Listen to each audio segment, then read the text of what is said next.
Welcome to யாவரும் கேளீர். நான் உங்க பத்ரி பேசுறேன்.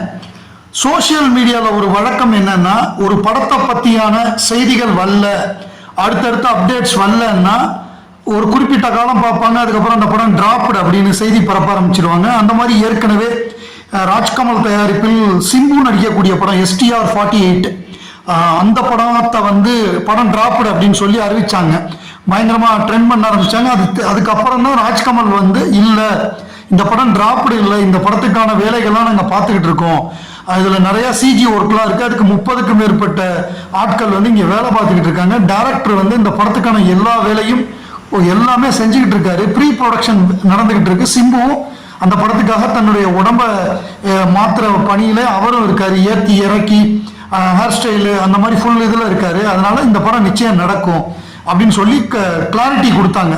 அதுக்கப்புறம் தான் அந்த சிம்பு உலகநாயகன் கமல்ஹாசன் அந்த ப்ராஜெக்ட் டிராப்டுங்கிற பேச்சு நின்றுச்சு. அதே மாதிரி தான் இப்போ என்ன பேச்சு அப்படின்னா, வினோத் படம் டிராப்டு அப்படிங்கிற மாதிரியான தகவல்கள் கடந்த 2-3 நாளாகவே வந்துகிட்டு இருந்துச்சு. அது சம்பந்தமாக ராஜ்கமல் எதுவுமே பேசலை. இப்போ ராஜ்கமல் ஒரு விளக்கத்தை கொடுத்துருக்காங்க.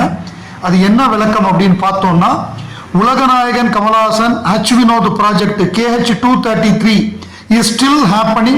The timeline is being reworked. The new timeline will be announced in due course அப்படின்னு சொல்லி ராஜ்கமல் நிறுவனமே ஒரு விளக்கத்தை கொடுத்துருக்காங்க. ஸோ இது தொடர்பாக ட்விட்டரில் ட்ராக்கர்ஸ் எல்லாருமே போட்டிருக்காங்க. ஸோ அதில் குறிப்பாக என்னன்னா, இந்த படம் வரப்போகுது, ஆரம்பிக்க போகிற பிளான் இருந்தப்ப இந்தியன் 3 அப்படிங்கிறது ஒன்று கிடையவே கிடையாது. முதல்ல இந்தியன் படம் மிகப்பெரிய விபத்தோடு ஆரம்பிக்கப்பட்டு இந்தியன் 2 நின்று போச்சு, அவ்வளோதான், அது திரும்பி வராதுன்னு நினச்சாங்க. விக்ரம் படம் மிகப்பெரிய வெற்றி பெற்றது. அதுக்கப்புறம் இந்தியன் 2 திருப்பி ஆரம்பித்தாங்க. இந்தியன் 2 அந்த ஃபுட்டேஜ்லாம் இருக்கிறத வச்சு பார்த்தா இந்தியன் 3 எடுத்துடலாம், அதுக்கு நீங்கள் கொஞ்சம் கால்ஷீட் கொடுக்கணும்னு சொல்லி திரும்ப கமல் சார்கிட்ட கால்ஷீட் கேட்டாங்க. ஏன்னா அவ்வளோ பொருட்செலவில் அவ்வளோ பணம் போட்டதுக்கப்புறம் அதை முடிக்கிறது தான் முறை. ஸோ அதை முடிச்சுட்டு இதை பண்ணலாங்கிறதுக்காகத்தான் அதை பண்ணார். அடுத்தடுத்து மணிரத்னம் ப்ராஜெக்ட் எல்லாம் வர்றப்ப இதை எந்த இடத்துல ஃபிட் பண்ணலாம் அப்படிங்கிற ஒரு யோசனை தான். மற்றபடி இந்த படம் நிச்சயம் நடக்கும். சில சமயங்களில் இந்த மாதிரி நம்ம எதிர்பாராம நம்ம என்னதான் பிளான் பண்ணாலும் அதை தாண்டி சில விஷயங்கள் நடக்கும். ஸோ அந்த நேரத்தில் சில சேஞ்சஸ் பண்ண வேண்டி வரும். அப்படி பண்ணது தானே தவிர வினோத்தை உட்கார வைக்கணுங்கிறதெல்லாம் நோக்கம் கிடையாது. ஸோ அதுக்கான அந்த என்ன எப்போ ஸ்டார்ட் பண்ணுவாங்க, எப்போ முடிப்பாங்கங்கிறது அந்த இதை ஒர்க் பண்ணிட்டு இருக்காங்க. அந்த அறிவிப்பு மிக விரைவில் வெளிவரும்னு சொல்லி அறிவிச்சிருக்காங்க.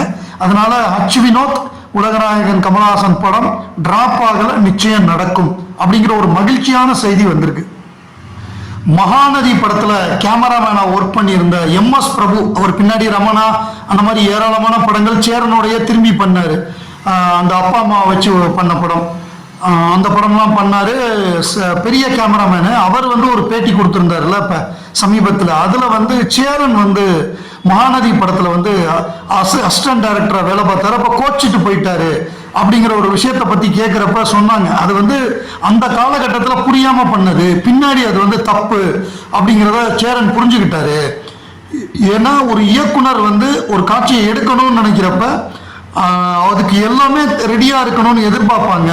அந்த நேரத்தில் நடந்த தவறு கமல் சார் கோவப்பட்டு திட்டினதுனால அவங்கெல்லாம் கோச்சிட்டு போயிட்டாங்க. அது என்னன்னா, கமல் சாரும் பூர்ண விஸ்வநாதனும் அந்த ஜெமினி பிரிட்ஜில் நடந்து வருவாங்க. நடந்து வர்றப்ப அந்த சமயத்தில் லைட்டாக மழை பெஞ்சிருக்கு. நீங்கள் மழை பெஞ்சவொடனே என்ன பண்ணிட்டாங்கன்னா, அசிஸ்டன்ட் டைரக்டர்ஸ்லாம் கேமராவை நல்லா கட்டி, நல்லா துணி போட்டு கட்டி ஒரு காரில் வச்சுட்டு வந்துட்டாங்க. இங்கே பார்த்தா கமல் சார் ஷார்ட் எடுக்கணுங்கிறாரு. மழை நின்று பின்னாடி வானவில் வந்துருச்சு.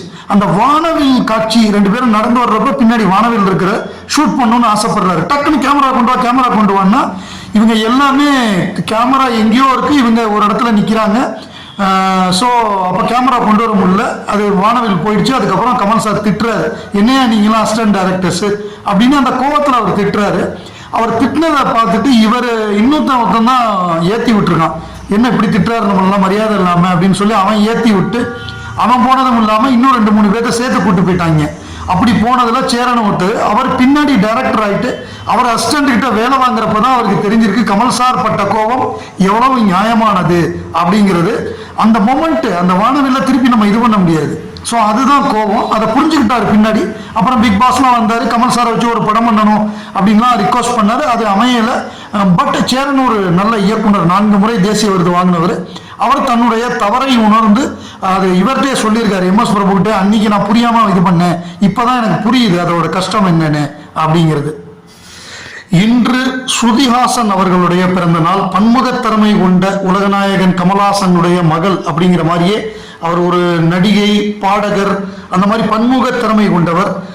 ஸோ அவர் உலகநாயகன் கமல்ஹாசன் குறித்து ஒரு கட்டுரை எழுதியிருக்காரு. அதில் சில விஷயங்கள் என்னன்னா, கமல் சார் எதையுமே திணிச்சது கிடையாது. உங்க விருப்பம் எதுவோ அதுபடி நீங்க செயல்படுங்க அப்படின்னு ஃப்ரீடம் கொடுத்துருக்காரு.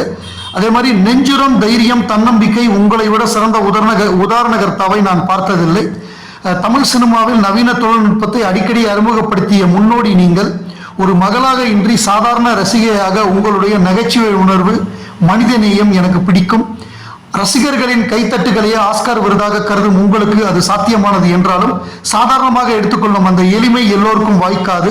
நான் சினிமாவில் நடிக்கப் போவது தெரிந்தும் உன் வாழ்க்கைக்கு எது சரியாக இருக்கும் என்று தோன்றுகிறதோ, சிறந்ததாக இருக்கும் என்று நினைக்கிறாயோ அதை தேர்ந்தெடு என்று சொன்னதோடு என் விருப்பத்தில் நீங்கள் தடையில்லாமல் இருந்தது சந்தோஷம் தருகிறது.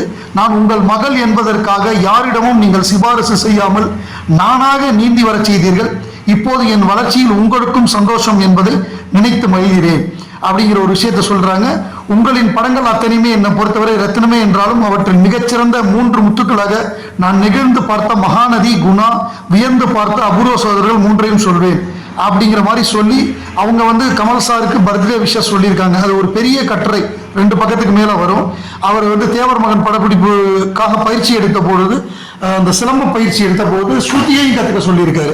ஸோ அந்த மாதிரி தான் பெண்ணா இருந்தாலும் அவங்களும் நீங்க என்ன முடிவு எடுக்கிறீங்களோ எடுங்க, நான் துணை நிற்கிறேன் அப்படின்னு சொல்லி அவங்களுக்கு எல்லா கலைகளும் கற்றுக் கொடுத்து வெளிநாட்டில் படிக்க வச்சு அந்த மாதிரி ஒரு தந்தையாக சிறப்பாக செயல்பட்டு இருக்கிறார். மீண்டும் ஒரு முறை ஸ்ருதி அவர்களுக்கு இனிய பிறந்த நாள் நல்வாழ்த்துக்கள். ப்ளூ சட்ட மாறன் ஒரு பதிவு போட்டிருக்காரு. அது எங்க அப்பா சங்கி இல்லை அப்படின்னு சொன்னதுக்காக, ஐஸ்வர்யா ரஜினிகாந்த் சொன்னதுக்காக அந்த பதிவு போட்டிருக்காரு. டிமானிட்டைசேஷன் வந்தபோது hats off Modiji, new India is born என கூவினேன். மோடியும் அமித்ஷாவும் கிருஷ்ணர் மற்றும் அர்ஜுனர் போன்றவர்கள் என்றேன். பத்ம விபூஷன், தாதா சாஹேப் பால்கே விருதுகளை இந்த ஆட்சியில் தான் வாங்கினேன். கட்சி ஆரம்பிக்க திட்டமிட்ட போது கொடியில் தாமரை சின்னத்தை வைத்தேன். கடும் எதிர்ப்பு கிளம்பியதும் தாமரையை நீக்கினேன். தலித் மற்றும் இஸ்லாமியர்களின் ஆதரவை பெற காலா, கபாலி, லால் சலாம் படங்களில் நடித்தேன்.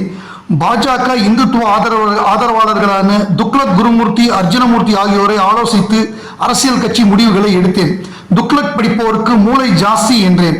உலக அரசியல் இல்லாத ஆன்மீக அரசியல் என்னும் தத்துவத்தை கண்டுபிடித்தேன். மணிப்பூர் கலவரம் உள்ளிட்ட விஷயங்களில் பலத்த மௌனம் காத்தேன். மாமிசம் சாப்பிடுவது உடல் நலத்துக்கு கேடு என்றேன். போராட்டம் செய்த மக்களை சமூக விரோதி என்றேன்.